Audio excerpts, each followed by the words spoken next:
what my dad told me from day one, Tim, was if you're good to people, you bring value and you can sell and have an emotional intelligence, you can do whatever you want.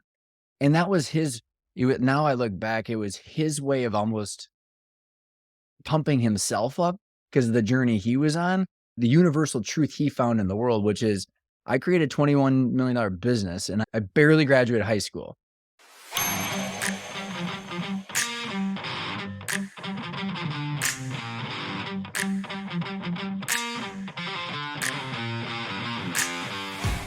Welcome, everyone. Tim Winders here, your host. If you're joining us for the first time, this is where we redefine success in business, leadership, and in ministry. If you're coming back to us, glad you're here. You may recognize I'm in a different spot, not in the passenger seat of the RV. It's going to be fun because I'm actually in a little bit more of an open place. So we might have visitors join us. We'll see how that goes. But man, I'm excited about this conversation today. Intentional growth, two words that I really love. We're going to dig deep into those today and talk about a lot of other stuff, family business, growing companies, valuing companies, things like that. We're going to have a great conversation. Get to that in just a moment. I want to remind you that over at our website, seekgocreate.com, extensive detailed notes on everything we discuss here. If we mention a book, if we mention a link, if we mention a resource, all of that will be in outline form with timestamps over at seekgocreate.com. Make sure you go over there while you're there. Make sure you give us your best email address so that you stay updated on all that's happening here at Seek Go Create. Today we have Ryan Tansom as our guest, and he's got big, huge, long bio. I'm just going to say this. He's an entrepreneur, educator, speaker, and a fellow podcast host. Ryan, welcome to Seek Go Create. Tim, thanks for having me on. I'm very excited to be here. I am excited that you're here too. I'm excited that we're able to pull this off even in my odd space. But it looks good though, for those that aren't. Before we got started, he commented about some books behind me. I said, I have no idea what's behind me. I'm sitting on what's like a little sofa and my computer and microphone's on an ottoman. It's not on a desk. I feel like your sofa's got flower patterns on it, would be my guess. It could, yeah. Hey, Ryan, we just bumped into each other, which we did on a plane, out and about business, whatever. And I say, hey, Ryan, what do you do? When someone asks you that, what do you tell them? I tell them that I making the journey of being a business owner and entrepreneur worth it by helping them grow the value of their company to create choices and actually get the freedom that they wanted when they originally started the business. It's through education and fractional CFO services. Journey, choices, freedom, education. Man, those are some good words there. So I think we're going to have fun with this. I think what I'd love to do is start off with just a little bit of background. And with our theme here, redefining success, one of the things we love to do is poke at what the traditional definitions of success are. Mm-hmm. Things like money in the bank, cars in the garage, stuff like that, which we're not against any of that. But many times we use that to measure. You actually came up in a family business, which I've done business with family and a lot of people listening in. I know we've got people, no listeners that have family business. Tell me a little bit about that. How'd that come to be? Give me a little bit of background on that business and what are some pros and cons? I'll do you see how I threw that in? I'll say that I like the container of the question, Tim, because it's very interesting. My entire journey, what I like to help people with too, is actually redefining success. What is your actual goal? It's kind of the entire point behind the phrase of intentional growth, shifting that kind of long-term view. And it came from me and my dad, not really understanding what are our goals back when we had the business. And so I'll do the Cliff Note version, Tim. I think the backstory is helpful because it's truly the canvas that I started what I'm doing now on. And my dad mortgaged our house back in the early 90s and about $250,000 of used Panasonic copiers and 30-day terms and never looked back. And so he had one employee, and this is after trying to figure out he had a couple other ventures before that. Anyways, Tim, he's the typical copier salesperson you would have met back 10, 20, 30 years ago and sold all of them. And over the course of the next 10 years, he scaled up to 21 million, 115 employees. I worked out of the business my entire life, Tim. So you talk about a family business. I was helping them move buildings back in the 90s. I was helping back when copiers weren't plugged into the network. They used to have this thing like that was an odometer. And I'd have to be the part of I was on the billing team where I'd call people. I'm like, hey, what's the meter read? And then think about this sales pitch. Hey, why don't you tell me what your number is on your copier so that way I can bill you? Let's just put it this way. Not a lot of people are excited for those phone calls. Anyways, so throughout this entire process, Tim, my dad grew the business, and then he got into a bunch of personal stuff that he was going through and a bunch of personal journeys that trickled into the business. And that's very common for a founder-led, entrepreneur-led business. So he kept having our CEO at that time continue to do more of our work. I get involved in the business and decided to join full-time in 2009. My dad had been very distant for 5 years, Tim. And it's important because the CEO essentially recruited me. And in 2009, we all know that it was a tough year for a lot of people. I ended up pulling my dad back into the business as I was working in it. And he pulled me into all the CPA and bank meetings at that time. And again, we were about 115 employees, 21 million in revenue, 3 locations. And we find out that we lost $940,000 in 2009.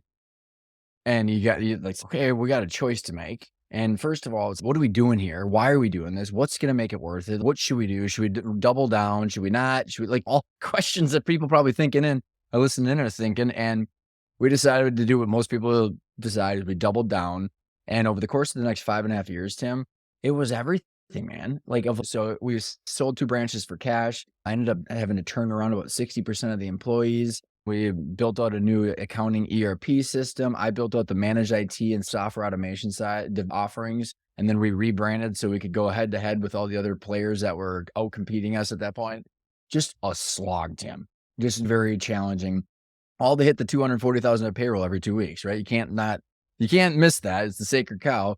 Point is, we got to this point where we had turned the business around, nice 7-figure EBITDA. And it was like, what's this all for? My dad was like, I want out. I don't want to talk about the company anymore, the products, the services. He had to come back in.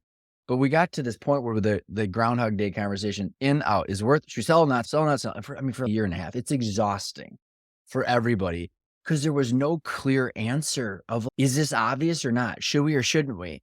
Because we hadn't defined success, Tim. Because what are we solving for? And it never figured itself out. So with that feeling of trapped, we just ended up, after 1.5 years, we ended up taking it to market. And then out of the 2 or 3 offers, we picked the highest number because there was no criteria for success. The highest number came with us having to fire 60 out of our 90 employees the day we sold, paying a lot of taxes, and then me sitting in a cube next to an intern going, what the heck just happened there? And they had a different strategy with their business and like strategically how they were delivering services to their clients than we did. So there's a mismatch. Just a lot of this whole thing of, after all of that risk and all of that we had gone through, the whole point of dealing with that as an entrepreneur, in my mind, is to have more control and freedom. If you don't, why are you doing that? And so I just realized that the Super Bowl of our entrepreneurial career, we weren't in control of our own destiny because we hadn't clarified what is the goal and the multidimensional nature of that goal. And how do we decide based on the things that are in front of us to keep us on track? We didn't know the point A, we didn't know the point B, so we were just going with the whim of decisions. And I struggle with the word regret, Tim, because I really enjoy my life and what I'm doing now. But it was like lessons learned, and I would have mechanically done them differently, but I wouldn't go back and redo them, if that makes any sense. Yeah. Let me ask something real quick here, just because we'll have fun with this, I think, along the way also. I'm excited about talking about intentional growth. I've got some notes here. We're going to have fun with it. And I know you've got a structure and a plan in place, and we're going to talk about clarity and vision, all that cool stuff. I want to go negative though before we do that. Oh, have at it, man. I have this theory that often we have to be put in situations like you were put in before we even have a clue what that clarity might be. I Amen. wish that weren't the case. So tell me, what do you think? You mentioned regrets, and I'm with you because I've got stories I could tell. We all do. How do we get clarity without realizing the things we absolutely don't want to do? That is the silver Not the silver bullet, but that is the golden question, isn't it? And I do agree with your statements on that. And the book Conversations with God talks about relativity, and I'm essentially this huge believer that relativity is the only thing that allows us to understand who we are. So there's only you can either go through experiences and be like, that sucked, that didn't, that sucked, that didn't. And then you just modify your behavior and your plans accordingly.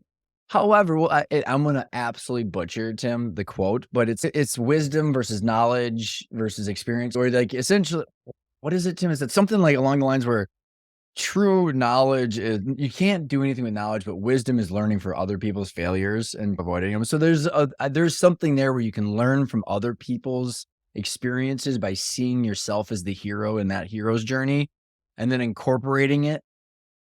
But that doesn't completely answer your question because sometimes you still have to just hit the bottom of the pool with your nose I, to just go back up. I think the cool thing, and I love that you started off with the word journey. That's one thing I wrote down right when you got started, Ryan, because I think at one point in my business career, I was under the impression that success was a destination, Mhm, that it wasn't a journey, that when I got to a certain income level, structured in my business, whatever, that I would be like arrive and then I would relax and kick back and you mhm. know how that goes or that story goes.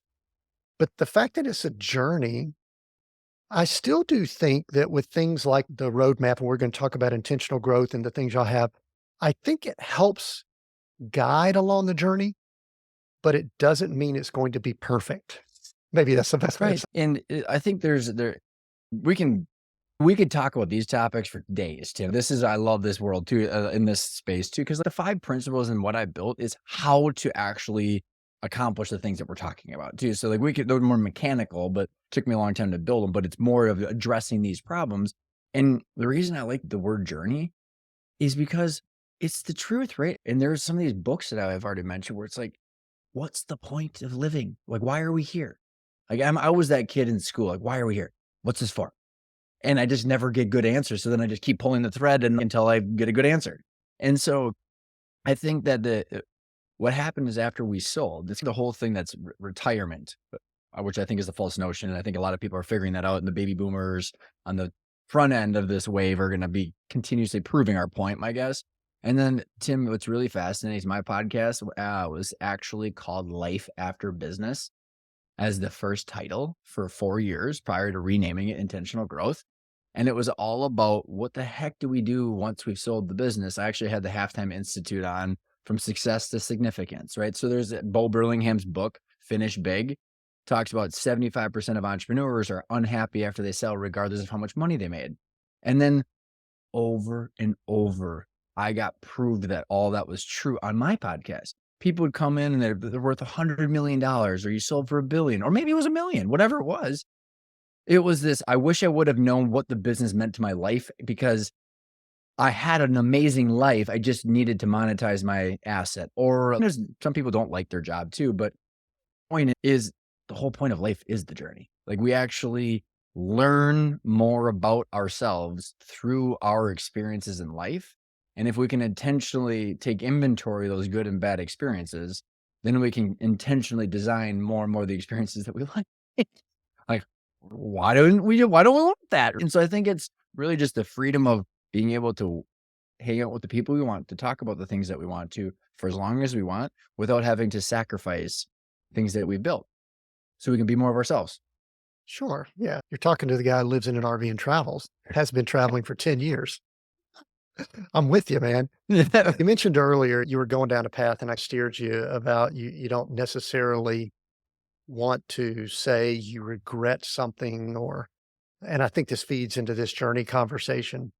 But I think where you were going with that, if not, you could correct me, was you were going to say, Mhm, if I knew then what I know now, I may have done this differently way back when. mhm. And I think if someone doesn't have that story, I'd love to interview them. Truthfully, that would be, even though it'd be, You just took the words out of my mouth. I was gonna say, it but that'd would, probably be the most boring interview ever. let me give you something that popped in my head. This is the way I flow here. Yeah. A few weeks ago, I was at the Grand Canyon And every time I go to one of these places like the Grand Canyon, I'm sitting here thinking about the first guy or girl or group or whatever that came upon that. They're traveling somewhere and they get to the Grand Canyon. Bummer. Depending on what age we're in, would we have cars and boats and And I mean, planes yet? well, yeah, you know what they got. They're I probably know, on right? A horses or horse, maybe. foot or something, or in a canoe or something. And they're sitting here going, "Oh no, we can't get across this obstacle." They just discovered the Grand Canyon. Right. Isn't that interesting? That's a great perspective. So I'm sitting here and our RV now is parked back in near Zion National Park. Stunning. I'm thinking, what about the first people that saw that? So while it's not quite as spectacular, what you went through, what I went through, what our listeners go through, it's a Grand Canyon probably experienced many times. It seems ugly when we're in the midst of it. But in looking back, my The guess Grand is Canyon. intentional growth wouldn't exist today if it weren't for that. Is that correct or incorrect? That is perfectly well said, Tim. And what I have actually found out is, and this is me saying it because I am not. I try my hardest to suppress my ego as much as possible. But it's one of the, I think, the unique threads that or the needle that I've threaded is that I was a copier sales rep. I got a D in accounting and I teach finance now. Like that is God's way of laughing at me. And I'm teaching finance not just to entrepreneurs, but also to accountants and bankers because it's in a way that makes sense. I remember sitting in my debits and credits through accounting class and like the one I got a D in, like, why are we doing this? And people are like, because of the debit and the credit. And I'm like, that just doesn't make any sense to me. And so I think it's this interesting point, Tim, where like, I didn't have like, I built the business I wish I would have been able to find 10 years ago. And it didn't exist, so I had to build it. So I think to your point, the direct answer is absolutely, but it's also the thing that makes it even more unique than just another service that's out there. It's something that actually has got some traction because there was a gap in the marketplace, and I wouldn't have known that other than going. I'm thinking about I got 6.5-year-old twin girls, so can't go over it, can't go. So whatever that bear going on a bear hunt is, and it's like the Grand Canyon is a magnificent place, but you don't know that until it's put into perspective of what you've got. That's right. Some of those first folks said, dang, we got this big ditch in the way. We can't keep going. So were you being groomed for the family business or did you Yeah. stumble? So you were being groomed. Did that have anything to do with your grades? No, actually, I think it has You earned those. You earned them. earned my B's and C's. Yeah. Let's tile it. This is interesting path we can take here for a second, because I think actually the more and more I continue to reflect on my early childhood, it wasn't just the business experience, Tim, that morphed this or that evolved into our company, but I was not a good student. My wife and the people around me now are pretty convinced that I'm a version of dyslexic. I don't know if that's true or not. For sure, ADHD, a lot of the typical entrepreneur qualities. And again, I would even to just counteract any narratives that people are going through have in their head. I don't know if ADHD is actually a clinical problem or if it's just someone's not interested in what's in front of them. And people like me that have lots of energy being forced to do things that are boring.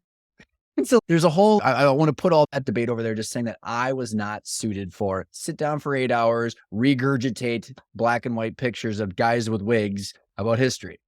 Because I'd go, why does this matter? And they'd be like, because if you want to get me onto a 10-year tangent to find an answer, just tell me because and leave me in a room. So I think it was that experience, Tim, where it was when my dad told me, because my dad was the same way, going back to your point.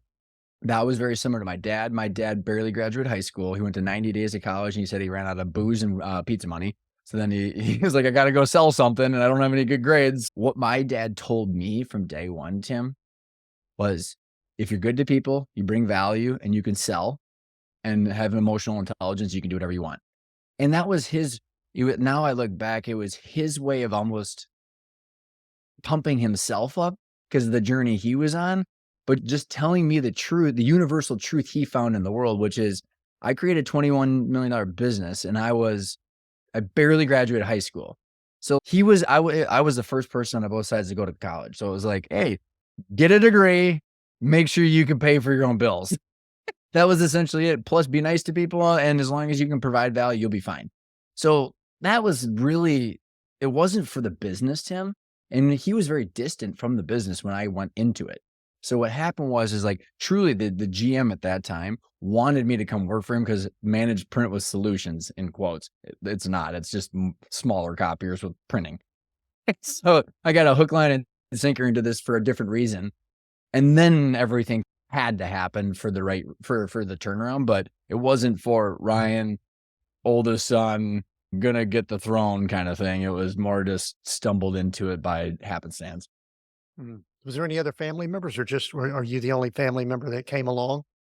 Sister tried to work for my dad for 12 or 18 months. That did not go well. Brother tried to get multiple jobs. Showing up is kind of part of the deal. So that didn't go very well. And then my wife actually was our marketing director for, I think, like 18 months too. She quit randomly, and then she told me that night. And so all of the challenges that come with a family business, I always joked around. I was like, Tim, I should have had one of those reclining couches with a half arm, and I could have been billing $175 an hour while also doing my job. I've dealt with some family interaction, and but I think what we do at times, we're tied together in ways we wouldn't be if it was just an employee relationship, obviously. I think sometimes we have higher standards if they're family. Mhm. Sometimes there's lower standards if they're family, and Totally. sometimes there's no standards if they're family. I've seen it where people are on the payroll and they've never stepped foot in the building before. So the biggest struggle that I saw, and I'll ask this and you can say what you want to, is that when it comes time for the partnership or the business to end, be sold, be done, it actually did cause some issues within our family because of the way we needed to end it. And we were in real estate heading into '08. It didn't end well. I don't have to give the details of that story, Yeah. but how was it? Was it an okay finish? Obviously, there was a payday, and some people Mhm. would say, "Oh, if it was a payday, it was great." I don't. That's not. I don't accept Yeah. that totally. So, any? Can you share anything about that? Yeah, yeah. And I like how you framed up that there's a gray answer there depending on what people want. Everybody's different. Yep. I would say, so remind me to come back because there's now concepts and filters, Tim, that will avoid a lot of this conflict. I don't believe that my dad and I, relationship wise, would have been able to figure it out. My dad is like, all intents and purposes, my dad, my best friend, mentor, like we're both each other's mentors and mentees. We're friends. The amount of times I tried to quit over the years was ridiculous. And then finally we ended up hiring a consultant. It's like, what hats are you wearing? Okay, now I'm wearing my friend hat. Now I'm wearing my dad hat. And so we, and I should say, from my perspective, I cherish that relationship so much that I wasn't willing to give up ever, even though it sucked many times. And he would say the same thing. I can only imagine trying to manage my 24-year-old self. No thanks. I say that it ended well. And so that's the direct answer to your question, because we didn't have to try and figure this out for 10 years like a lot of family businesses. We had this hard sever, and then we had to redefine who we were and who our relationship was after that, Tim. And I'm grateful beyond belief that had to happen because there's still one of the only few businesses that does what I do with a combination, our company. I don't think we would have been able to figure it out because there weren't the tools and resources necessary for us to figure out. Now I believe that there are ways to do that, but what I see a lot of the family businesses, the tension and emotion and conflict is so great. Selling this son of a gun and collecting whatever it's worth is way more practical than severing the family relationships, which is a wealth destruction that doesn't have to happen because people don't have the tools to talk about what are we trying to solve for here. Mm. I love the thought, and I think probably time to dive into some things with intentional growth. There's a few big questions I want to ask, but I love the thought of, I think Covey said, begin with the end in mind, and that is that there will be an exit. I think what we see is so many people, you mentioned vision and clarity. We talk a good bit about that. I think we'll talk about it more here. I think so many people, they just start And it gets going, and then they look up and go, "What do I have here?" And listen, there's examples of success all over the success, air Mhm. quotes here, all over the place of people that did that. I'm sitting here, Facebook popped to mind. I'm not sure that Zuckerberg was that much of a visionary in that dorm room in Harvard where he was. He just I think he was ticked off is the way the origin story is at some girls and stuff and wanted to I don't think he envisioned the meta or anything like that, Agree. and maybe he wishes he could back up and reset some of that now, but I'm not so sure that a lot of folks get that. That's one of the reasons I went back to the question earlier of sometimes you have to go through a I don't even wanna Mhm. call it a failure, just a situation or 2, a Grand Mhm. Canyon, where you see a big ditch and go, "Huh, you know what? This thing could be something in the Mhm. future here. Maybe I need to make note of it." Anyway, but how important is it for someone to consider that they may want to end, shut down, sell, exit? We'll start with that as we move into talking intentional growth. How important is it? Because I work with executives, owners, very similar to you. I just had one that had an exit last year. I have one that we're looking at it now, and I'm not really an exit specialist, but when you start building a good company, it naturally Naturally leads comes to up. that. Yep. But how important is it? Someone might be listening and going, I never want to exit. I do not want to. And they're 53 years old and they've got 4 kids that are salivating, thinking about what's happening next. "Where's the money, dad, mom?" No, I'm just kidding. So here's before I will get to the answer, and I'm gonna layer Okay, on some concepts first, good, because that's how we're gonna process this question. good. As you can see, I'm back to my old self, right? Like, why we have to put context. I pretty much have to get the container of context, then we can answer questions, and it probably pisses a lot of people off, but when I get dozens of calls every single week, Tim, of people saying, "I want out." And so this is gonna get to, should we start with the exit in mind? Because people say, "I want out," and I'm like, "Out of what, Tim? Your job that you get a W-2 paycheck for, or your financial asset that has equity and dividends from it?" And people look at me because they have never usually been challenged with that question because they haven't thought about it like that. So my whole deal is you can keep you have a whole plan of what you want to do with your leadership role. You could evolve from CEO, or you could go from a president to a CEO back to an engineer, president to a CEO. I'm now the chief revenue officer where I speak. I have a CEO. I don't want to do that. Okay, so what do you want for your leadership role? And then what do you want for your asset? Because like you can monetize your asset in so many different ways, and there's not a direct correlation between your leadership role and your asset. And this is what I was saying when my dad and I, we didn't have any of these tools, like these concepts to talk about, because when someone says, "I want out," it's like, "Out of what?" So when you said someone says, "I never want to exit," exit out of what, man? So we can continue later on because then it's, I can't answer that question unless I know you're talking about your job or the asset. And then I usually clarify it, Tim, with, out of those dozens of calls each week, there's been 0 that have called me up and said, "Hey, Ryan, I want out of my mailbox money that's $1,000,000 because I'm in my motorhome traveling all over the place and no one needs me because I don't have a W-2 paycheck in my asset that I get distributions for while also owning the equity." It's usually, "Ryan, I want out. My employees suck. The suppliers suck. I'm sick of inflation. Interest rates are going up too much. We've got margin compression." That's a CEO job that has to worry about that. So do we want out of our job or our asset or both? And then we can start building a plan and uncovering, is it your life experience that's different? Is your financial situation that you want to be different? You start to pull on, oh, what are we trying to solve for here? And sounds like I get this a lot. I'm sure you get this. What people will often want out of are the headaches, the hassles, the high blood pressure, the heart condition that I have because of all the stress. And I think that goes back to how you have defined all that you're working on now. So let me hit you with the 2 words that you Mhm. use, and then I'm gonna let you unpack that, and I wanna dive into it, and then if we And, have and time that'll also, your question will probably get more specifically to then the exit question too. good, good. You wrote down the 2 things you said, concepts and all, because I wanna get to at least some of the 5 principles, but I wanna talk about intentional growth. Those 2 words are first of all, When I hear the word intentional, all kind of things well up inside me. When I hear the word growth, all kind of things well up inside me. Sometimes there's some things that I'm questioning, like, well, what about this? What about this? But tell me in your words, where did those come from? Give me what you believe Mhm. intentional means and growth, and why did you put those two together for what you're working on now? Awesome. I will start with our definition. So I'll start with what it actually is. And this came from me interviewing hundreds of people after I renamed the podcast, Tim, and I asked people, what does that mean to you? So I just synthesized what everybody said. And intentional growth is taking purposeful action towards a clearly defined outcome.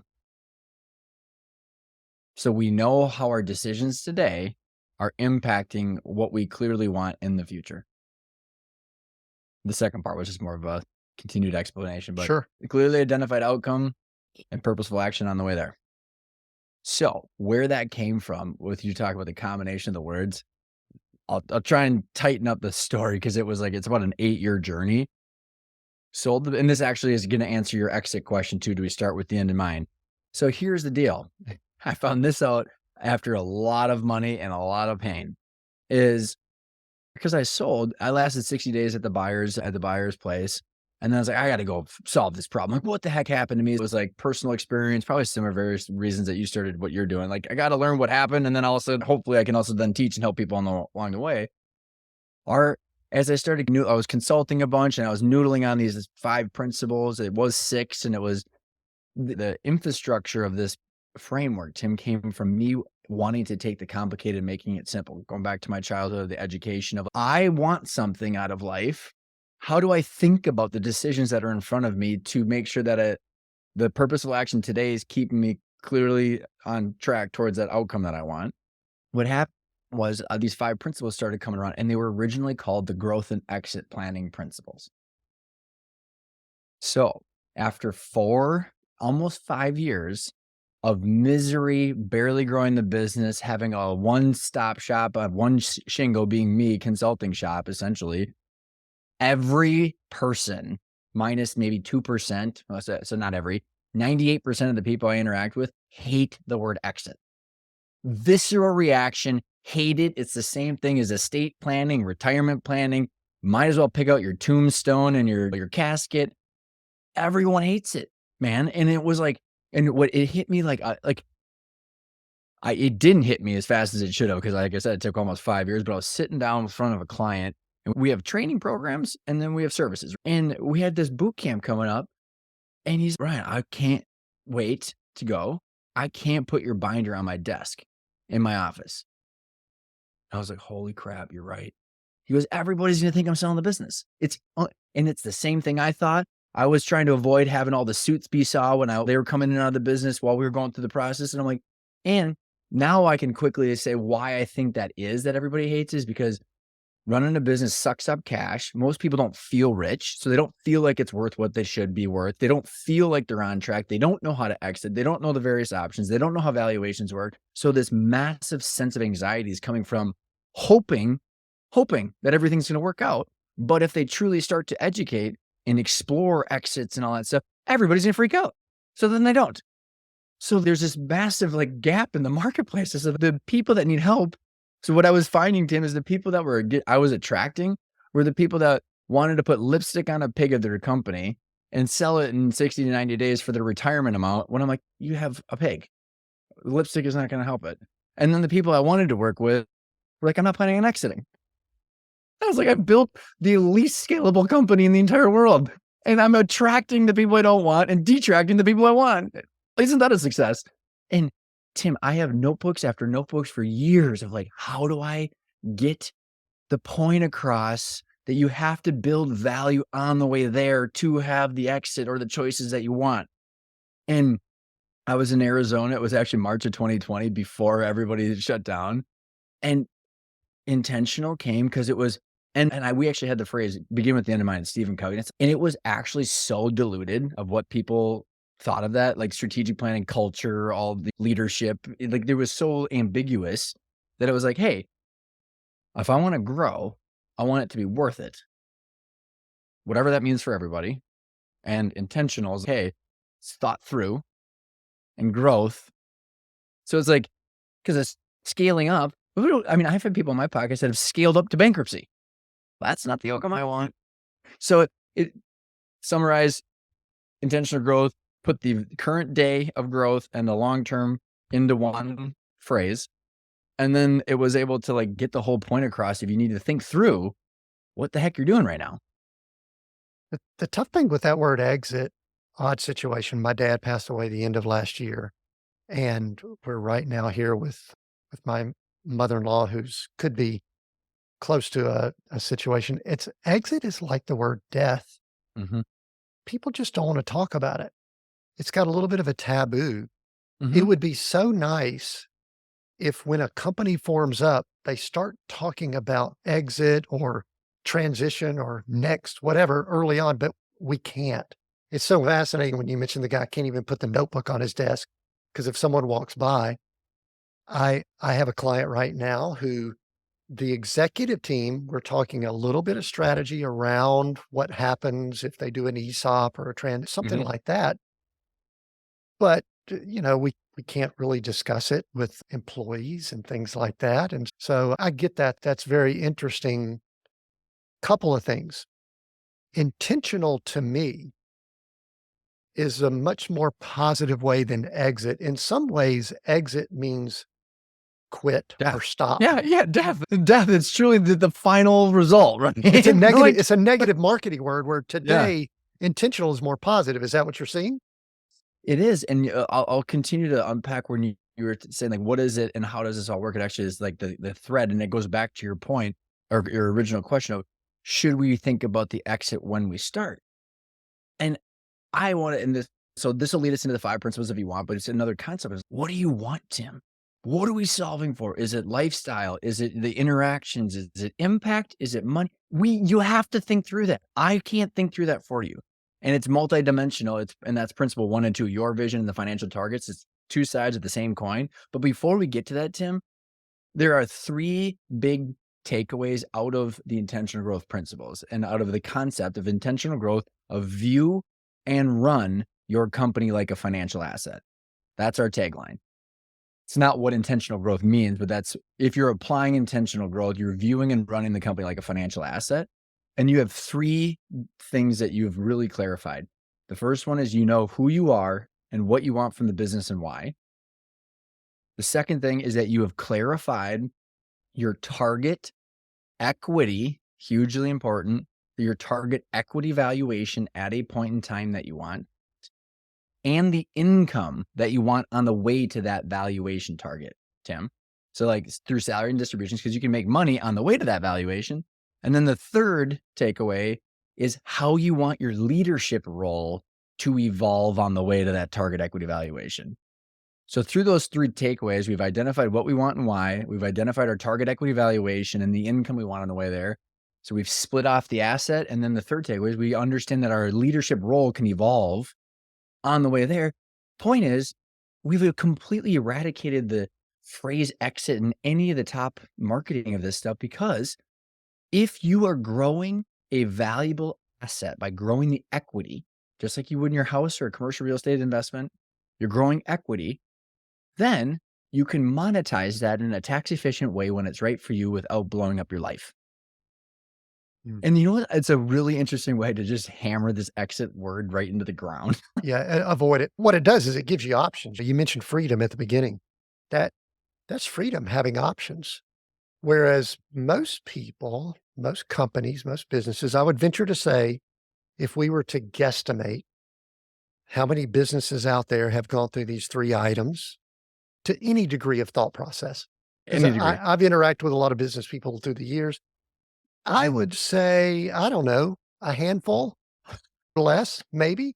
And they may have done it by accident. They may have brought someone in like you or me or some Because other they folks. saw Grand Canyon, Tim. They That's saw probably the the only Grand reason they Canyon. know. They went, dang, look Yeah. at that ditch, man. That's just in the way here. So But can't like, believe that ditch.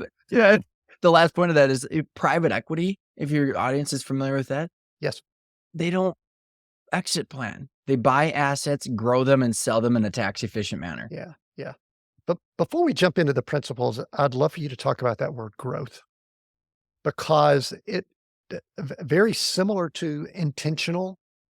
I think in our current culture, our current world, especially the business world, the word intentional is probably thrown around a little too much, and the word growth is probably thrown around a little too much.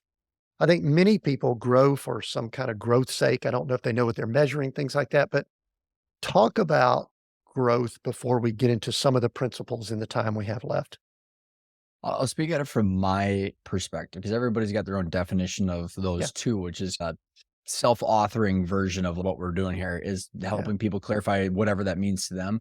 To me, growth with with intentional as part of it makes sense, Tim. Like growth, and this is like scale, grow to what? Point. And it's just so empty. And so the word grow to me was missing something. Same thing with the word intentional. So actually, like the two words combined. And so, like, I always, like, in a lot of my workshops, keynotes, and such, I always go, "Hey, what's your goal?" People go, 10 million, 25 million. And I'm like, dude, I owed a company that did 21 million in revenue. We lost 940 grand. If we would have sold it, we would have owed the bank money. I don't think that's a really solid goal because it's not going to get you to your destination. But So we're growth, growing. We're growing. yeah, we have Growth. some awesome social media campaigns, and we won an award that we submitted for ourselves that we paid for. All that kind of crap, man. And for me, growth is pushing yourself. It's Shauna Corr's version of happiness, definition of happiness, and kind of the conversations with God stuff. Tim, is happiness is the joy we experience in pursuit of our fullest potential. Like, I think every human being listening in right now knows if you're not hitting your fullest potential, the only person that knows is you. And that usually manifests in the form of resentment, depression, anxiety, whatever the heck it is. And if you come up with a noble aim of, hey, where am I trying to take my life? The business becomes an amazing vehicle to accomplish whatever you want out of your life. And it can't be just intangibles because you have to pay your bills. And if you have a nonprofit, you're going to have to go raise the money from the greedy capitalists if you didn't make your own money. So, like, at some point, it's like aligning. Like, for me, growth means all of the things that are important for me are synced up, aiming towards something that I want, knowing that there's going to be Grand Canyons on the way. But because I've got the target, I've got the principles that are important to me, I can navigate the canyons and recognize what's good and what's bad, because there's relativity involved. I love the theme of the Grand Canyon kind of keeps popping up here. You did a good job, man. Yeah. Let's do this, Ryan, in the time we have left. Let's go ahead and dive in. We've got people that are business owners, leaders, some ministry leaders that listen in. Let's do a mini class on these principles and just help people get exposed to it, knowing that they'll be able to get some more info from you. And I know you've got some great resources that you're going to share as we wrap up. But let's go ahead. I've got vision, the financial targets, the team of advisors. I'd love to find out more about that. The value, growing value, and then the exit options that we talked about earlier that we started with. I'm going to just leave it open to you. I might jump in from time to time for the next few Yep. minutes, but just give us a nice overview and with a few tips and pointers along the way that can help people out. Perfect, Tim. How about I do is I'll explain each five in kind of a succinct way, and then you pull a thread that you want to follow. Because the Beautiful. main is, as I'm getting into these five principles, they go in order on purpose. And the reason I chose the word framework is because we're not pushing onto anybody what to do. A framework is, hey, here's the outer edge. Use these to make decisions based on what you want. So these five principles, they go in order and they help reframe a question that someone might have. Should I exit? What should I do with my leadership role? Should I bring a partner on? Should I take more money out, or should I reinvest? Like the decisions that we have every single day getting thrown at us, Tim, the goal is to be able to synthesize those through a framework to say, I don't know, how should I answer this question? So that's the point of the five, and that's why they go in order, because we stack the information on top of each other like bricks in a foundation. So the first one is your vision. What do you want from the business and why? It would have been so easy to start with the top line revenue. It would have been so easy to start with something else. But honestly, it came out of my pure exhaustion of different over the last almost 10 years of kind of consulting and other forms of what before the business was really around was I can't plan for you if you don't know what you want. Inside of your vision of what do you want from the business, why there's leadership versus ownership roles. We talk about the stakeholders that are reliant on the business, and also the leadership stakeholders, and something called the vision wheel of how your different areas of happiness rely on the business. Then that brings us to then the second principle. So if we know what we want and why out of our experience of running and being a business owner, then the second principle is like, hey, everything we want is potentially not possible. So let's put on some numbers to it. And so there are 3 financial targets to measure and monitor while you own the business. And these 3 financial targets help you crystallize the business as an asset in your life and really brings it into full picture. The first financial target is, what is the target annual income that you want for the rest of your life? I'm going to make some numbers up here for the point of this example. Let's say it's 200 grand. And that could be coming from some salary, some distributions, maybe some other real estate income or whatever it is. But let's say we've got the peg, which is 200 grand. Tim wants 200 grand for the rest of his life. Okay.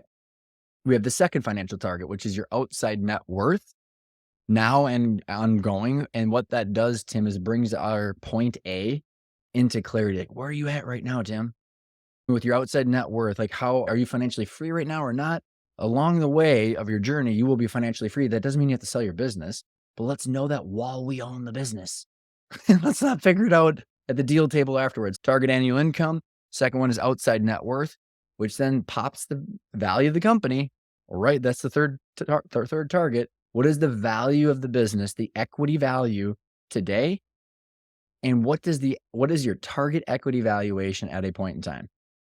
So we've got your vision. Now we've figured out, okay, what does Tim want from the business and why? We've got his target financial, our 3 financial targets: target annual income, his outside net worth. We have the target equity valuation of the company pegged out there. Hey, Tim, what are the different ways you can monetize your asset? Exit options is principle number 3. We still have it in there because in order for you to be in control of your life and your journey, you should probably know the different ways your journey could unfold. Otherwise, how would you know? You're just guessing. So there are 5 internal transfers, acquisition entrepreneurs like a search fund, ESOPs, private equity, and strategics. Each one of those exit options, Tim, will impact your leadership role and legacy. They'll both impact by principle 1, your vision. What do you want from the business? And your financial targets. Each one of those exits impact the valuation, the deal structure, your role post-closing, your ability to control the legacy post-closing. So based on principle 1 and 2, then you layer those on your 5 exit options, and you're saying, based on what I want and why, an ESOP in 4 years might seem possible, or maybe a third-party sale in 2, or maybe an internal transfer in 7. But you have context and clarity, which in my mind, in my world that I live in, for my own self, is I love to wake up and do hard work if I know. Like, I'll climb over the Grand Canyon if I know that the other side is worth it. But if I don't know, should we camp? Should we live in the Grand Canyon? Like, how do you make those decisions? So with the first 3 principles, then we go to principle 4, which is grow value. Growing value is growing the equity value of your business, the intrinsic equity value of your business, like another way of saying the fundamentals, like in the stock market, by creating sustainable, predictable, transferable cash flow. The more sustainable, predictable, and transferable your cash flow is, the more your company's worth, aka the higher the multiple. And if you have your target equity valuation, what you want from your leadership role, and you've got then a synced up plan with your financials and creating that sustainable cash flow, you can reverse engineer the normalized EBITDA and valuation that you want in that timeline to say exactly what do we need to do between point A and point B. When are we financially free between point A and point B? Hopefully it's soon and not point B. Maybe it's point B. Then principle 5, hire the team of advisors, your wealth manager, your CPA, your banker, your attorney, investment banker, anybody that you need to surround yourself with, so you can go to everybody and say, here's what I want and why. Here's what's important to me. Here are my targets. Help me. Instead of what my dad and I did is hire people who go, and they're just they're just asking us questions, and we had no idea what we wanted. So how are they supposed to help us?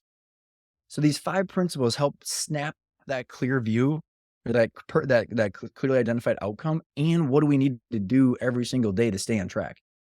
A bunch of things. But that was actually a good, succinct description too. So thanks for Done it a that. couple times. Yeah, you've done that. This is the 3rd time you've done that, right? Now, that's, to me, the step number 1 could be the most challenging. if I'm incorrect, where else do you see people really challenged with the process? Where is it either that they don't even get started with it, they don't come to you, or once they get started, they throw their hands up and say, "This is hard." And I think it's okay to admit it's hard. Some people say, "Oh, this It's is really easy." hard. No, this is not easy stuff. Simple, not easy. Totally. Absolutely. So I'll say, I'll validate your point that principle number one is definitely the hardest. And our business and what I've done, I have a personal passion for psychology and for the mystics and religion and all this stuff. So like, why are we here is like a big, and how do we work is a big thing of mine. Principle number one is there because I know it's absolutely crucial. We have to do that. We have to start there. I don't have a practice, a psychology or therapist practice or life coaching practice to help people figure that out. We have a handful of exercises. We address it. I suggest a bunch of resources, and I just challenge people. You have to figure that out. And I was doing this Vistage workshop with this woman. I got done with this 3-hour workshop about these 5 principles. She's got like a $50 million business, and she goes, we were doing the takeaway. She goes, I got to figure out what I want and why. It's like out of all of the Yes. practice, I mean, yeah, exactly. And there's no engagement with me. Like, you're right, and good luck. So it's so important because we can mechanically back into a plan if someone knows what they want and why. So just validating what you said. And then you asked about, oh, where do people get hung up? So Yeah, other than that, where else some other hangups or tough in parts or, "Oh my gosh." Yep, and this is not meant to be a commercial for our business. I want to be very clear about that too. So what happened was Arcona, our business, was Mhm. an educational business. First started in 2018, really started going in 2019. It was boot camps and went virtual. And we had 500 people go through the material pretty fast when it was virtual, Tim. Mhm. And every single time, people would look at Principle 4 and how we were teaching the financials and be like, what are you doing there? And what would happen was like we had this training business, and honestly, I wanted to teach people how to fish. My entire goal, Tim, was I don't want to be a consultant that sucks off of the cash flow and is guiding towards an outcome that is not in the interest of the client. Because I didn't want that. I wanted someone just to teach me how the stuff works so I could make my own decisions. That was why it Right. was education first. But what happened was we get all these people like it'd be like, hey, Tim would be like, hey, can you give me some pointers? Because that was the best training ever, but I have a lot of work to do. And I'd be like, hey, shoot your financials over. And it'd be like an income statement from 4 months ago, or it'd be like tax returns, or it'd be an income statement with no cost of goods. And I'm like, I don't know where you're at all. Or a shoebox full of receipts or something, keepers. I have actually I got a scanned PDF once of 82 pages. It was carbon copy. It was the green bar. And I was just like, my team's going to love building a chart off of this. So See, I was joking. I was joking, but I knew it probably existed. So what happened, Tim, going back to my whole childhood of the D in accounting and teaching finance, the marketplace just pushed us to say, if you're going to teach people, you got to help them. And over and over, it was, how the heck do these numbers work where I can make decisions off of them? Yeah. And a lot of people would have an income statement or balance sheet. They're looking at the balance sheet so they can go increase their line of credit for borrowing, but it wasn't, greasing the wheels to get them where they wanted to go. It was an admin task. And I'm sitting here going, what the hell? How am I supposed to help anybody if they don't know where they're at? And then over and over the years, Tim, I'm like, I can't believe how many people are getting consulting advice without the numbers. And here's my analogy of how I see stuff going on, Tim. If I asked you, Tim, should I buy a cabin? How would you answer that? I I don't know. Right. Like, I don't can you afford it? Is that your lifestyle? Do you or live if you ask me, in? "Should you buy an RV?" I don't know. I live in an RV. It's cool, but it may not be for you. So it's so ridiculously straightforward. Every day, business owners are looking at consultants going, should I hire a CEO? Should I buy another company? Should I launch this new product? And I'm like, how the heck am I supposed to know? What's But important to you? but Where your numbers at? that does get to something, I'll ask it here, it might fit here or not, is that there are many people that will dig down and do the work, and I don't think people that are starting companies and all are lazy people, I don't, because they probably understand The the amount of opposite of work. lazy usually, right? Usually, yeah, they're like their task and they're just going. But I do think there's a certain degree of people that want, instead of learning and teaching themselves and all that, maybe some skills, they want it done for them. They want Mhm. somebody to do it for them. It sounds like y'all have added that component to Arcona. Is that correct? Correct. And the way that I would say, because I just don't want to take credit for anything that we're really doing. I will take credit for listening to the feedback that the market has given me and iterating so I can deliver what people want. So I just want to Right. be clear with that. Sure. So the three revenue sources that we have are very similar to, so I like to give the analogy of the education is we teach people how to fish. You want to go fish? We're going to teach you how to fish. You're going to go do it on your own. Then if I jump past the middle one for a second, you and your listeners familiar with EOS interaction? Oh, yeah. Like, Gino, yeah. Mhm. yeah, yep. So I'm in Minnesota, so like everybody bleeds orange here. So in the EOS function chart, our CFOs, it's the easy button, Tim, to your point. It's okay, got it. And so the CFO, fractional CFO services is the guided fishing trip. So it's okay, got it. I just want it all and I want to participate as a bystander, as the visionary or CEO, while the CFO does all the hard work and gets the plan and I make decisions.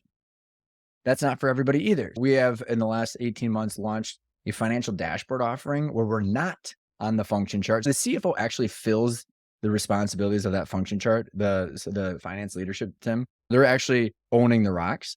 In the financial dashboard offering, we don't own any rocks, but what we did, we build that whole financial plan, that whole model for the company. And then we're helping the person in that function get the KPIs, understand it with decision making. So we're going to prep you for your own fishing trip.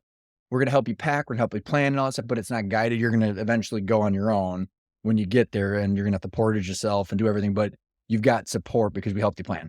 So it's like whatever version of you want to do it yourself, you want some help or you want the white glove, I truly don't care. It's just trying to match up people's resources and desires for control Sure. based on where they're at. Yeah. All that's great, Ryan. And I actually would love to spend 30 minutes on each one of these. However, I'm looking at my time and I need to do a wrap here. But what I'd love for you to do now, I think I saw some resources that you had on your website. I know you've got the podcast. Go ahead and tell us where people can get more.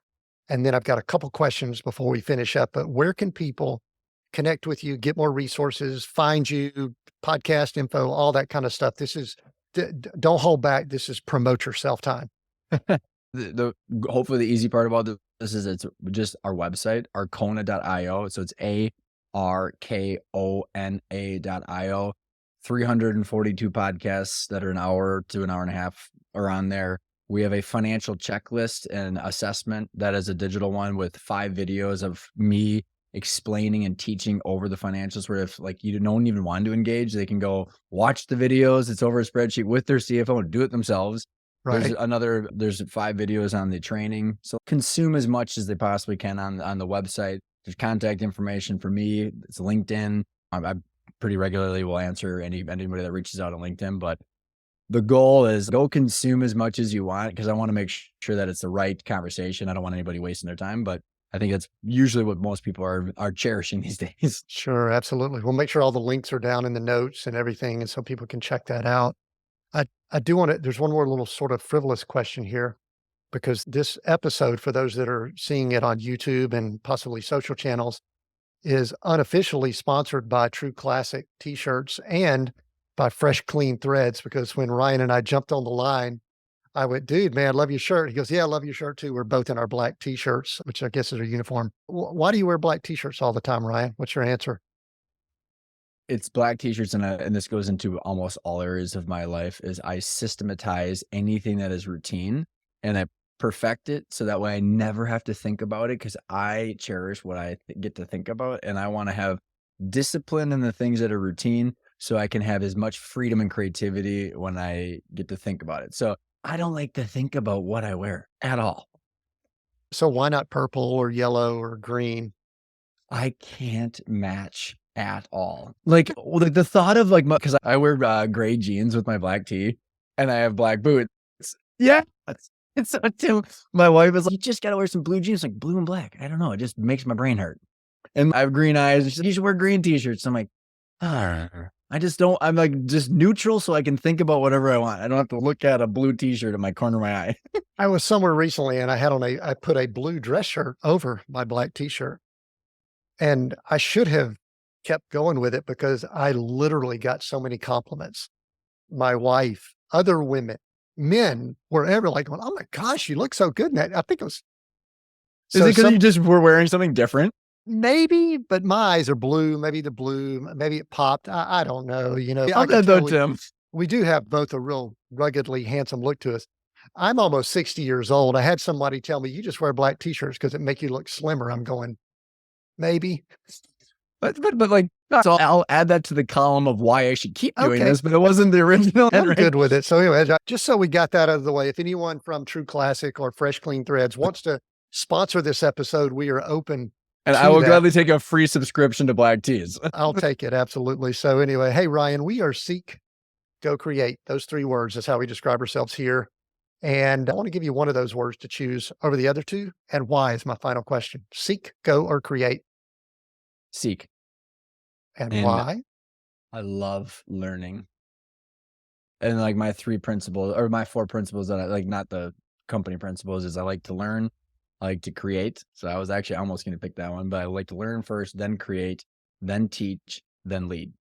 And I think they go in that order. Cool. Yeah. And you can't, I don't think you can really teach until you seek and are learning yourself. So Ryan Tansom, thank you for this conversation and the intentional growth conversation that we had here. If you have listened in, I believe it's been a blessing to you. I think you've got a lot from it. I hope you go back and check the notes and look at our outline and everything. But I can almost guarantee you that you know someone that needs to hear this, know someone that has an organization or they're beating their heads against the wall trying to think of what they're going to do, or they just need some of the tips, ideas, and all that Ryan talked about. Take a screenshot, share this episode, share clips of it. If you're on YouTube, share the video. If you're on some of our socials, share this episode. I can guarantee you that they will thank you if you share it with them. Thanks for listening in. We have new episodes every Monday. Until next time, continue being all that you were created to be.